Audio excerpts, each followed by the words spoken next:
Welcome to the ক্রীড়ার দুনিয়া। তো বন্ধুরা, মুস্তাফিজুর রহমানকে আসলে সবচাইতে ভালো পড়তে পারেন কোন ব্যাটসম্যান? আপনাদের কাছে যদি আমি প্রশ্ন করি, অবশ্যই আগে ভাইয়েরা একটা লাইক মারেন ভিডিওতে আর কমেন্টটা করে দেন, তারপরে আমরা আলোচনায় যাই। Please 5 second time, 1 2 3 4 5। প্লিজ আপনাদের গেসটা আপনারা করে ফেলেন কমেন্টে। তো বন্ধুরা, আলোচনায় আমরা যাই। মুস্তাফিজুর রহমানকে সবচেয়ে ভালো পড়তে পারেন কোনো দেশি ব্যাটসম্যান পড়তে পারেন না ওনাকে।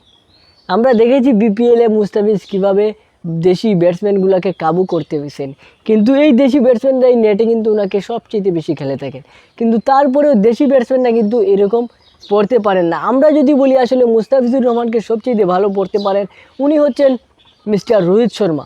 বন্ধুরা, মুস্তাফিজুর রহমান রোহিত শর্মাকে আউট করেছেন মোট 3 বার। এই 3 বারই বন্ধুরা আউট করেছেন 2015 সালে। বুঝতে পারতেছেন, 2015 সাল আর এখন চলতেছে 2024 সাল।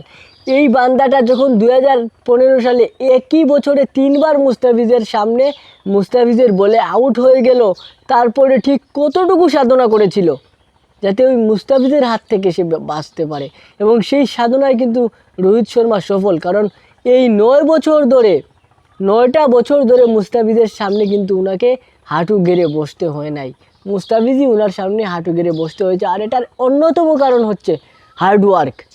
একমাত্র হার্ডওয়ার্কই রোহিত শর্মাকে মুস্তাফিজের সামনে স্ট্রং করে তুলেছে। বন্ধুরা, আমরা যদি পরিসংখ্যান দেখি বন্ধুরা, 2015 সালের পর মুস্তাফিজের সামনে কিন্তু রোহিত শর্মা আরও বারবার এসেছেন, কিন্তু মুস্তাফিজের সামনে রোহিত শর্মার গড় কিন্তু খারাপ হয় নাই, উনি আরও ভালো করেছেন। এরপর মুস্তাফিজের বিপক্ষে রোহিতের ওয়ানডে গড় হচ্ছে 43.3, স্ট্রাইক রেট হচ্ছে 105.7। বাবা যায়, মানে স্ট্রাইক রেট 100-এর উপরে, মানে প্রতি মুস্তাফিজের এভরি বলেই রোহিত শর্মা একটার উপরে রান নিচ্ছেন, এটা কনফার্ম মুস্তাফিজের।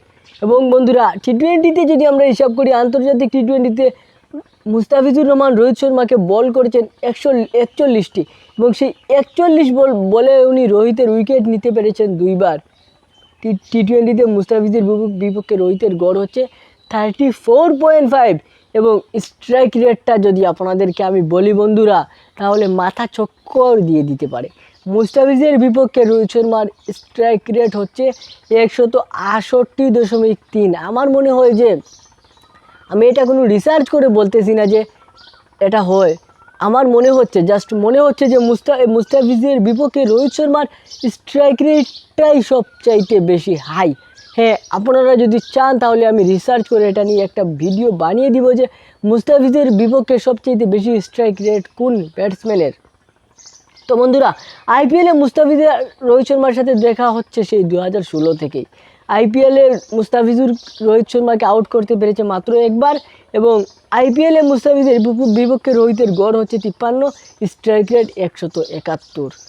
এখানেও কিন্তু এগিয়ে রোহিত শর্মা।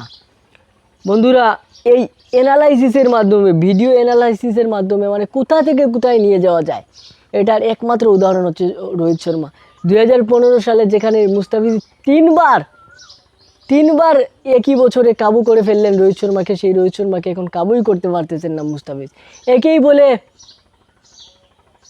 অধ্যবসায়, কিন্তু মুস্তাফিজের সেই অধ্যবসায় নাই। মুস্তাফিজ যদি এরকম রোহিত শর্মার মতো অধ্যবসায় করতেন, তাহলে মুস্তাফিজও রোহিতকে ফাঁদে ফেলতে পারতেন অবশ্যই। তো আপনারা কি মনে করেন অবশ্যই কমেন্টে জানিয়ে দেবেন। দেখা হচ্ছে নেক্সট ভিডিওতে। আজকের মতো বিদায়, ভালো থাকবেন, আসসালামু আলাইকুম।